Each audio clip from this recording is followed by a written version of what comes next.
Hello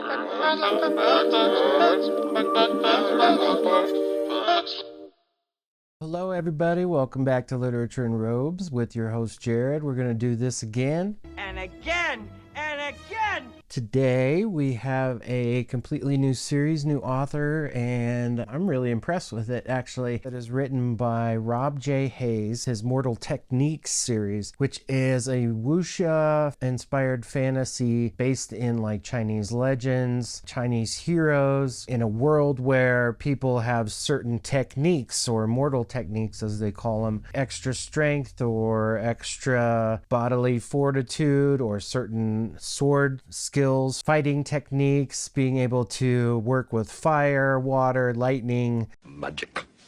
It's kind of a mixture, a blend of Western and Eastern, but mostly Eastern inspired stories. But in the telling of these stories, he seems to have a really good grasp of the Wuxia tales. Wuxia is W-X-I-A. What was that? When I first picked these books up, the first one, Never Die, it appears that Rob J. Hayes is somewhat of a student of Wuxia fantasy. In the first book, Never Die, we are brought into this world. There are 4 lands in this continent, Hosa, H-O-S-A. There's masters and trainees and legends and battles and wars. And we're brought into this world where the emperor is a corrupt, power-hungry individual. There is a young boy traveling the land, and he is searching out heroes. And there are certain conditions that present themselves when this kid comes along and asks for them to emancipate the country. The goal of this young boy is to gather some of these legendary heroes to go and challenge the king's rule. It makes for an incredible story. Never Die was actually a runner-up in the science fiction fantasy blog off, which is an independent author submission forum that Mark Lawrence, who's an author, runs, and it's been going on for several years. But it's kind of a featured event where independent authors get to submit their stories, and Never Die was a finalist. And so this book had all the makings of something that I really wanted to read. And when I started reading it, it grabbed me right away. Gotcha, bitch! There is a sword fighter named the Whispering Wind. She goes by the name of Cho. There is Iron Gut, the Emerald Wind, the Master of Sun Valley. So you get the idea. I'm not going to tell you about all these characters, what they do, what they don't do. But when I was reading it, it reminded me of Ninja Scroll. And that story has this sort of same flavor. If you've ever seen Ninja Scroll, I highly recommend watching that movie. But if you've ever seen it, it marries very well with this story, and all the stories, as a matter of fact. And the way these stories go from book to book to book, there's certain strings between each story that attach into the next story. And of course, the world building gets a little bigger. But there's like a character 2 or 3 from each book that kind of extend themselves into the next book, and you get a whole new cast of characters in the same world, but at the same time the stories are changed, the goals become different. A lot of the stories kind of are set up like that, and so the story is mostly about how this young boy goes about doing that and how these legends feel about this whole mission in the first place. I gave the book a 4.9 out of 5 robes. I was pleasantly surprised at how fluid and how well Rob J. Hayes' storytelling style came off the page. Some of the storytelling with the fights and the battles, it was fun to read the action and whatnot, but the character arcs were good as well, but they just didn't seem quite as well fleshed out. Very cool stuff. The hardbacks are published by Rob J. Hayes himself, and they all have kind of a cool presentation about them. There's artwork inside, there's black and white artwork in there, and each chapter has a little bit of graphic art on it as well. So Rob J. Hayes is definitely selling a good product as an independent publisher. And yeah.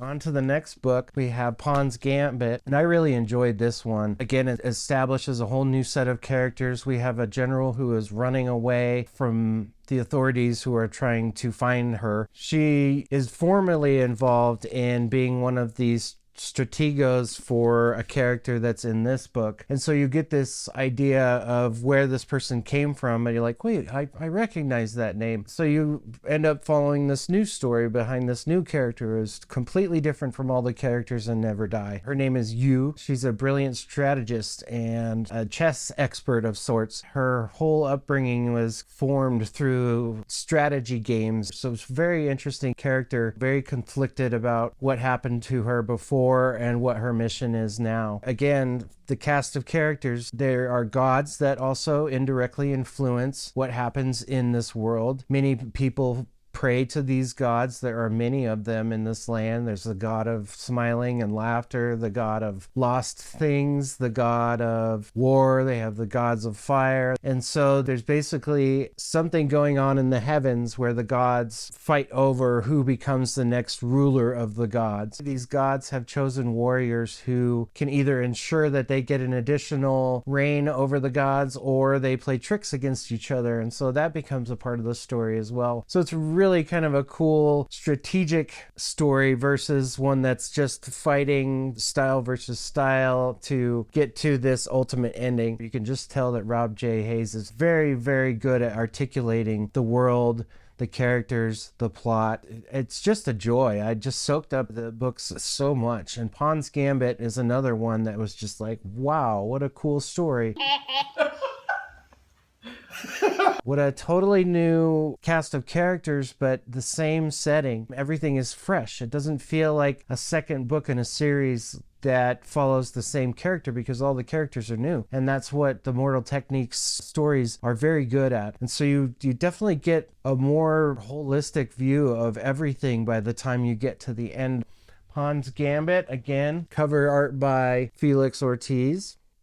It's just a really cool style. The cast of characters on each book. There's really great plot twists in all of these books too. Pretty standard until you get to the end, and then you're like, oh wow, wow, I didn't even think that was going. Oh my gosh. Oh my god. Pawn's Gambit I gave a 5 out of 5 wolves. This one just brought it right over the hill for me. I just really enjoyed the story. I enjoyed all the characters. I enjoyed the little plot twists. The fact that the gods kind of had a part to play in this as well just met me right where I needed it. So good. The third book, Spirits of Vengeance, was a bigger book. It was about twice as long as the first two books. And it follows this Onmyoji, which is a spirit hunter of sorts. Based upon what happens in the second book, this person suddenly has a world full of spirits that they have to contend with. It's a job in the world of Hosa. It's a thankless pursuit. Once again, goes down deep into another layer of the world of Hosa. And we follow this spirit hunter of sorts who has this companion who's a poet, and they come along yet another familiar person from Pawn's Gambit. And so they find out that there are some spirits that are good, some spirits that are bad, but they are all starting to threaten humanity in this world. And so this group gathers to try and figure out how to save some of these spirits, but also allow some of them to move on to their next life. And without getting into too much of the details, our main character gets stuck into something that he has to figure out. Otherwise, you don't even know. We find that there are some characters that join him that have a lot to work through to find their humanity over the darkness that could consume them. Where do our morals begin and where do they end? Which is kind of a theme in a lot of these books. What is our part to play in humanity in a world that is just basically turning into chaos? How do we find some sort of meaning or sense of belonging when perhaps we've experienced some loss? Part of it that I felt like it was a little bit sloggy, kind of in the middle, but by the end of it, the payoff for all of that slogginess is well worth it. There was a couple times where I was like jumping out of my seat at what happens, at some of the character like growth and moments where it's just like, my family was like, what the heck is going on? I was like, it's so good. So, Spirits of Vengeance by Rob J. Hayes. Once again, Rob is just upping his game. I mean, he's already a great writer, but you can just tell like there's just these subtle little things that come along, and I'm impressed. There's our main character, our Onmyoji. Haruto is his name. Guang is his sidekick, and Yanwei. Yeah, I don't know. All new characters, but Haruto, and he's got his little shiki, that's that little black thing there. I won't say what that is or what it does, but I was wondering about this when I first saw it. Felix Ortiz has done the art on this one.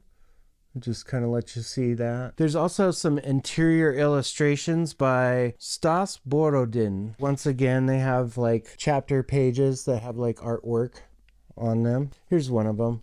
It's where Haruto is battling one of the yokai spirits of vengeance. That doesn't give anything away, but that kind of shows what he does and who he is. And there's all kinds of spirits and gods and pseudo-gods and semi-gods, Shirikama, What? Hari, and all kinds of cool little things in this Wuxia fantasy. So Spirits of Vengeance, I gave it 4.9. I think I said earlier that it was just part of that middle slog, was just a little bit like, I don't know, but I like it. Another.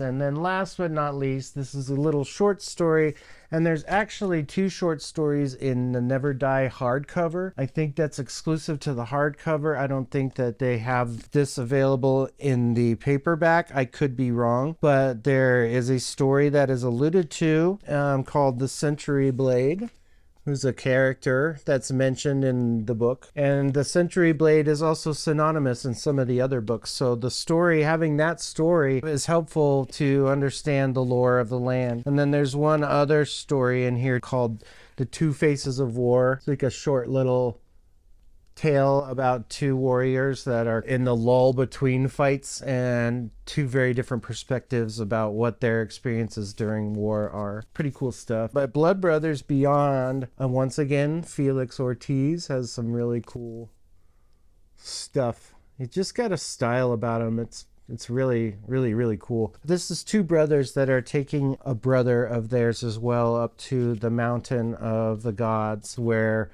people can go to implore or pray or make offerings to the gods in this world, and they are taking one of their brothers to the gods. It was something that he had asked them to do. And so this is just a short story, about 100 pages of their adventure going up the mountain of the gods for his final rites, and the adventure that goes on its way up there. And this one I think is kind of a personal story for Rob J. Hayes, because in the acknowledgments he does acknowledge that he'd lost a family member, and I think it was sort of a book where he got to explore some of his feelings of grief and loss from losing a family member and someone who's so close to him. So I think he's really tries to grapple with some of that in this story. It wasn't quite as fantastical or amazing. It was a little more of an emotional read. You could tell that he was doing some sort of literary exploration of the thoughts of grief and loss, and more power to him. I think wherever a person can offload or try to get some of their emotions out, and finding out where they're coming from, where those emotions are deeply rooted or maybe not rooted as much as they'd thought. When you read this book through that lens, you see that Rob is just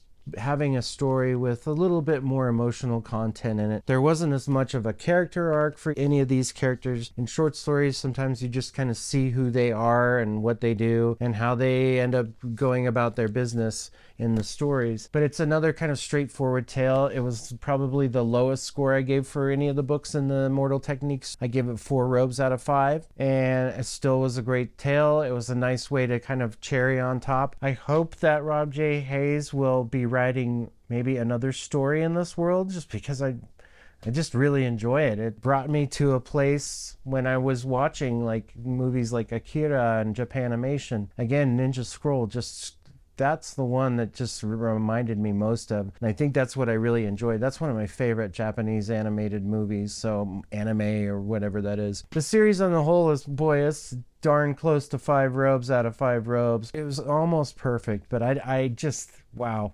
I don't know. I really enjoyed it. And as a consequence of really enjoying it, I did find something at the Broken Binding as well that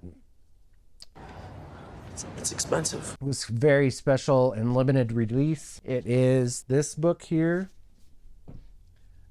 I hope that I don't have any sort of glare. There's this protected sheet over the cover of the Never Die special edition. There's no like identifying markings on it until you open it up, and you see the original cover as the end paper of the original book.